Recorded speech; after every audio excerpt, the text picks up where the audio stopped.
Welcome to Goldfish on Games, where today we're going to be checking out a retro revival bit of kit, or at least you can say it's retro inspired, as we check out the Speedlink Competition Pro Extra.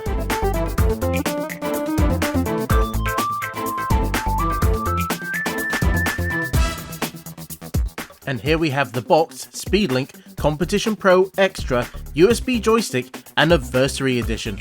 That's quite the mouthful. But it has been 20 years for Speedlink, so they do have something to celebrate. Now included in the box is 20 games, and it's also Windows and Android compatible. Now it's the joystick that's Windows and Android compatible, not the games. The games are Windows only. This joystick is actually modelled after the Competition Pro Star, not, as we can see here, the Competition Pro, as it doesn't have those extra 2 buttons. I've always been a fan of the Star model, so this is right up my alley.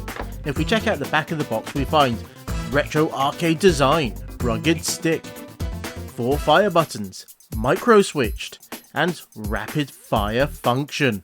Ooh, it's got everything, doesn't it? We also have a few screenshots from the included games.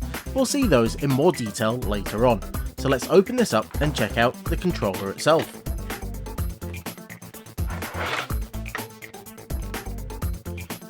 And here we have the promised USB port and 4 buttons. Now just listen to those micro switches.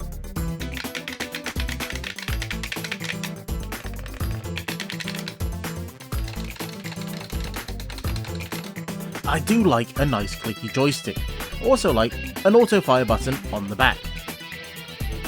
Now also in the box we have a few other things, which includes the guide on how to get the games, which is mostly you download it and then enter a code. I've hidden the code for security, and you get a small manual, which to be honest isn't really needed. It just shows off the buttons and then gives you a small bit of text, and then it's just on to the other languages. So let's take a slightly closer look at the joystick itself. The unit itself sits pretty nicely in the hand, but it will also sit quite well on a table. And the joystick, well, that does have a very nice feel to it.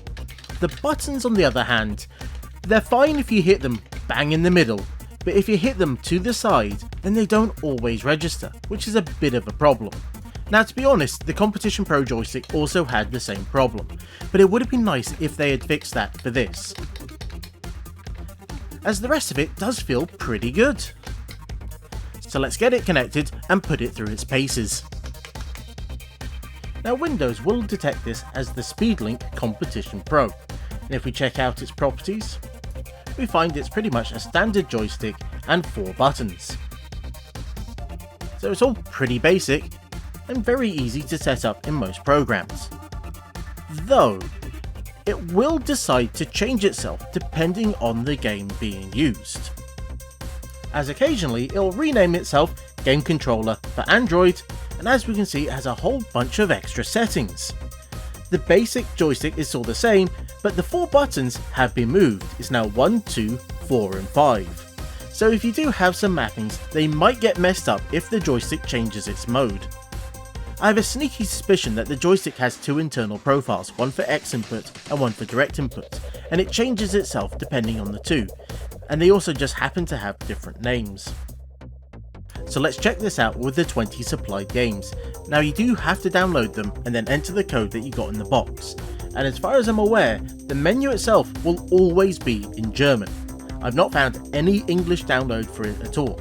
Thankfully, most of the games do have an option to switch between English and German, though to be honest, for most games it's not really required. And I feel we have to start with Turrican LoadRunner, if just because of the name.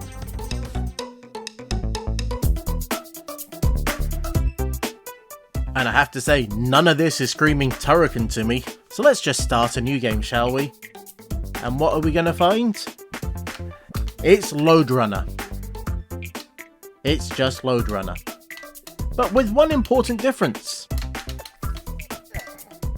You can only place holds to the left of you.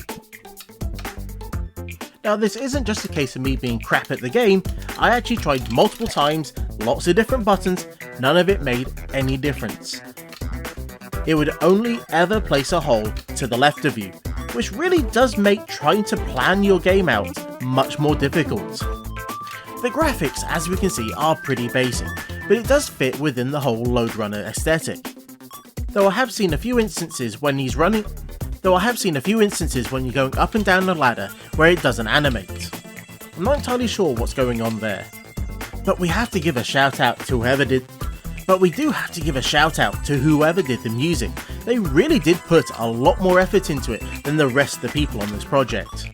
And we'll actually see that across most of the games as well.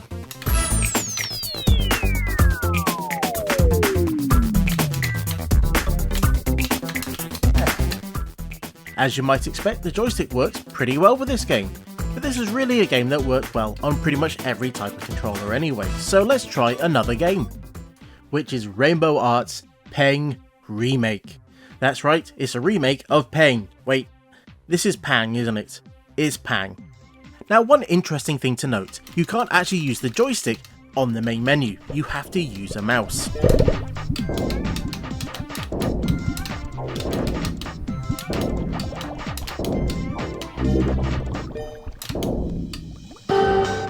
And once again, that musician pulls out a blinder of a track. The game itself is pretty much Pang, though occasionally you do get monsters that will appear at the bottom of the screen that you also have to try and take out. They'll also collide with the bubbles, which is quite nice. I also think it's one of the better looking of the games in this collection.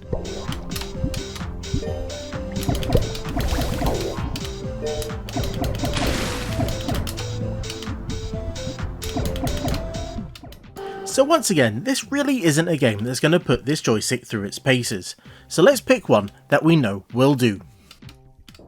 So here we have the Epic's Summer Games. Unfortunately, this is only in German and it doesn't really have any real options. We can set it to retro mode or full screen, which will actually move it to the wrong monitor. But this is an Epic's Games game, so it really shouldn't be too complex for us to work out how to play it. In one of the basic modes, we get to select which game we want to play, and then we can just go play it. Now, you might have to guess at what it's going to be, but once you're in game, it's pretty obvious. This is a cycle race, where you have to move the joystick round in a circle for you to move forward.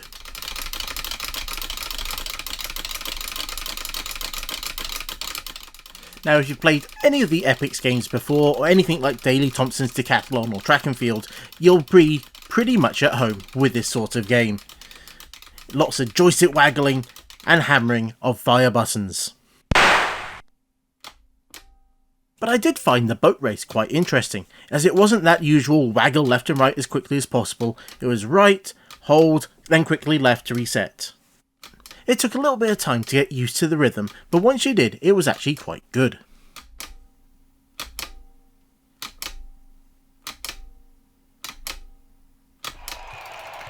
In quite a few of these games, it is pretty quiet, though every so often you are playing in front of a crowd and they have a crowd sound.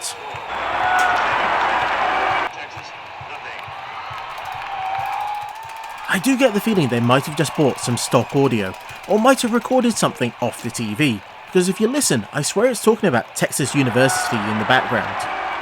And to be honest, it is a little bit off-putting. And for those events that you have to hit the fire button, they just show you the F keys for some reason. In this one, the hop, skip and the jump, you have to hammer the fire button till you get your speed up, and then you've got to tap it up at the right time. And waggle fans, don't worry, there is a waggling event in the running. I cannot count how many joysticks I've broken due to these type of games. There's even button tapping events, such as the swimming. And this one's really annoying, as the two buttons you have to press are both of those on the right. Rather than the two big buttons, it's the big and the small one. There is a button remapping screen, but really you thought they would have got this right for the joystick. And I have to say, through all of these events, the joystick really did handle quite well. You do get used to the little quirks of the fire buttons, like having to hit it in the middle after a little bit, so it's not too bad. And you know what, I think it might be time to open this thing up and have a look inside. And there's not too many surprises here, as we can see it's just a bunch of micro switches. But as we can also see, the target for those micro switches is quite small, which is why I think those main buttons have a few problems. I think they could have done with like a spreader or something like a spacebar. That would have helped quite a bit. As this follows the Competition Pro Star joystick rather than the regular Pro, it actually has a big spring in that base. And that's what returns the joystick back to the middle, where you can see in the Pro it has this big rubber bung. I've always preferred the feel of the spring to the rubber, as I've found with a lot of those rubber bungs they've tended to perish a bit and get quite squeaky. Now I feel there's two last things I need to cover with this joystick. The first, can it be used with modern games? And the answer is yes. This is me playing Shantae and the Seven Sirens. You can more or less do all the main actions, though you can't bring up the menu, as there's not enough buttons.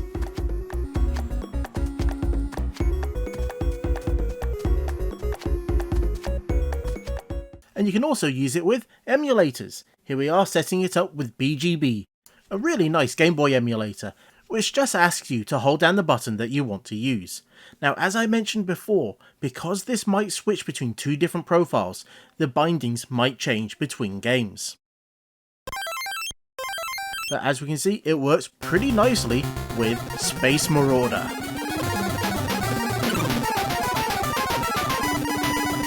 So is this a perfect joystick?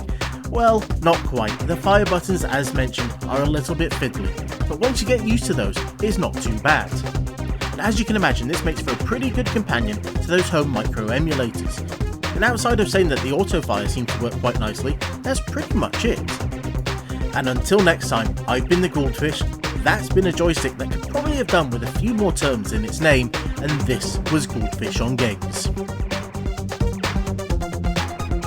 Thank you for watching my video. I do hope you enjoyed it, and if you did, you can let me know down in the comments, or you can use those buttons just below. You know the ones I mean. Or if you're not sure yet, then you can check out 2 other videos that I've done that are on the screen right now. So thank you again, and I hope to see you soon.